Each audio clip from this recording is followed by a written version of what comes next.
नमस्कार साथियों।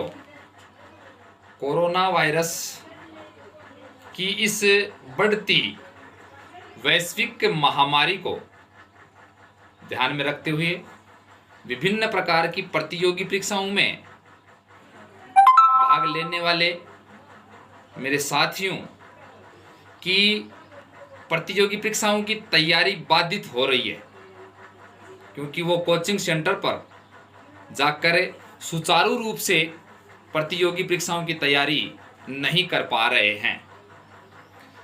इस बात को लेकर मेरे साथियों के हित में मैं हिंदी के व्याकरण खंड, जिससे विभिन्न प्रतियोगी परीक्षाओं में प्रश्न पूछे जाते हैं, उसका वीडियो बनाकर समस्त साथियों तक प्रेषित करता हूं, जिस वीडियो के माध्यम से घर पर बैठे रहकर ही अपनी इस तैयारी को सुचारू बनाए रख पाने में वो सक्षम हो पाएंगे।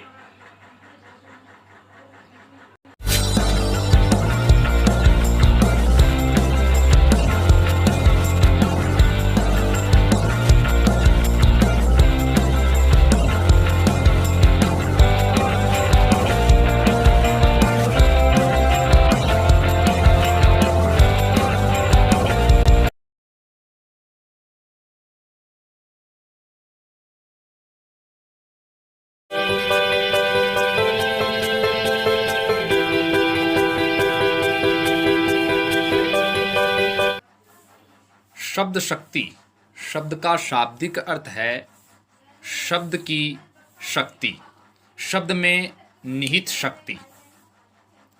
बात करते हैं शब्द शक्ति की परिभाषा की।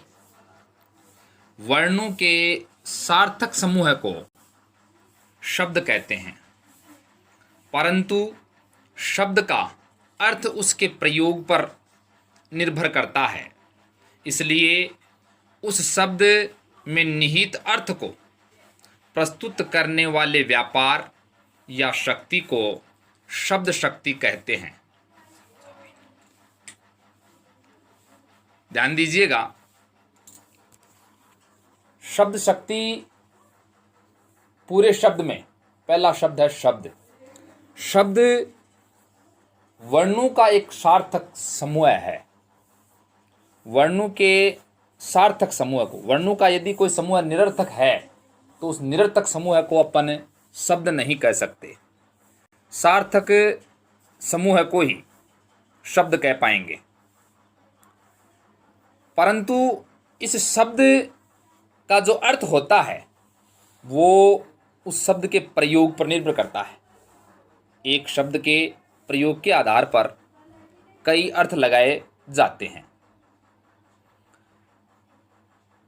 परिभाषा के रूप में शब्द शक्ति के बारे में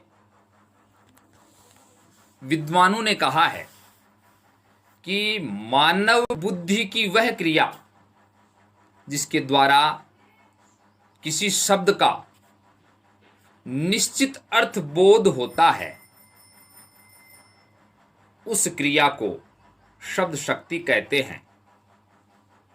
इस बात को लेकर हिंदी के विभिन्न आचार्यों के अलग अलग मत हैं।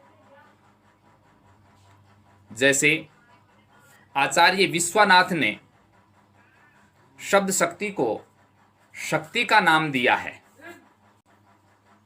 ऐसे ही आचार्य नागेश ने इसको वृत्ति का नाम दिया है, तथा आचार्य मम्मट ने शब्द शक्ति को व्यापार का नाम दिया है। बात करते हैं शब्द शक्ति के दूसरे स्टेप की। शब्द शक्ति के प्रकार। संस्कृत साहित्य के एक आचार्य हुए मम्मट, उन्होंने अपनी एक पुस्तक काव्य प्रकाश में शब्द एवं अर्थ के संबंध से शब्द शक्ति के 3 प्रकार बताए हैं। नंबर 1 अभिधा शब्द शक्ति,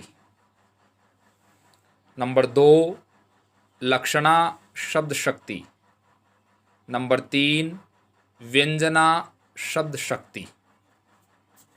तीनों भेदों में सबसे पहले बात करते हैं अभिधा शब्द शक्ति की।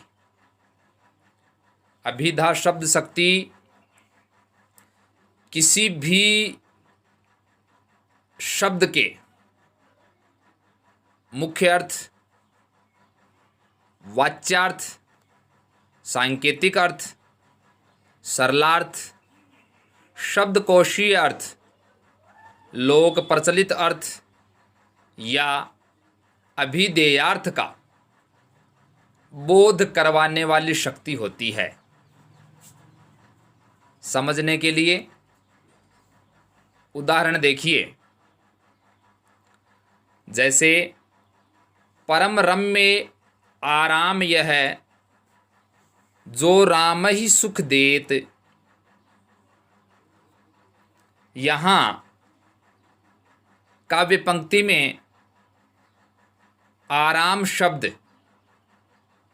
का अर्थ आराम न लेकर बगीची ग्रहण किया गया है। इसमें यह प्रसंग जनक की पुष्प वाटिका का प्रसंग है।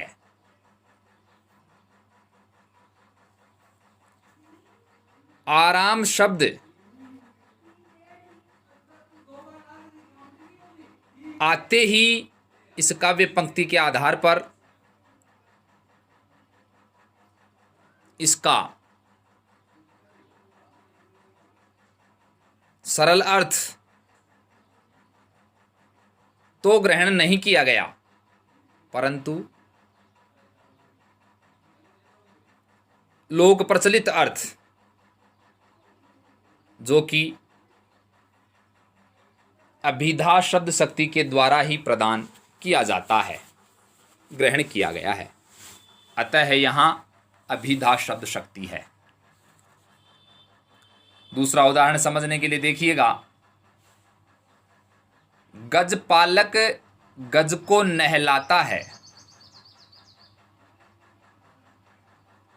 यहाँ प्रस्तुत उदाहरण में गज का अर्थ साहचर्य से हाथी लिया जाएगा, परंतु यदि यही बात इस रूप में कही जाए कि जा राधा गज ले आ कुछ कपड़ा नापना है, तो यहाँ गज का अर्थ नापने का गज लिया जाएगा, न कि हाथी। सामान्य व्यवहार में जिस भाषा को प्रयुक्त करते हैं वह अभिधात्मक भाषा ही होती है। अतः जितने भी जो सरल वाक्य होते हैं उन सरल वाक्यों में अभिधा शब्द शक्ति ही प्रयुक्त होती है। जैसे सरल वाक्यों के कुछ उदाहरण प्रस्तुत करता हूँ। गाय घास चर रही है, रमेश पुस्तक पढ़ रहा है, शेर जंगल में रहता है। अभिधा शब्द शक्ति से 3 प्रकार के शब्दों का अर्थबोध होता है। ये अभिधा शब्द शक्ति की ही दूसरी स्टेप है। इस शब्द शक्ति से 3 प्रकार के शब्दों का अर्थ ग्रहण किया जाता है। अब वे 3 प्रकार के शब्द कौन कौन से हैं? शब्द का पहला प्रकार है रूढ़ शब्द, दूसरा प्रकार यौगिक शब्द, तीसरा प्रकार योग रूढ़ शब्द।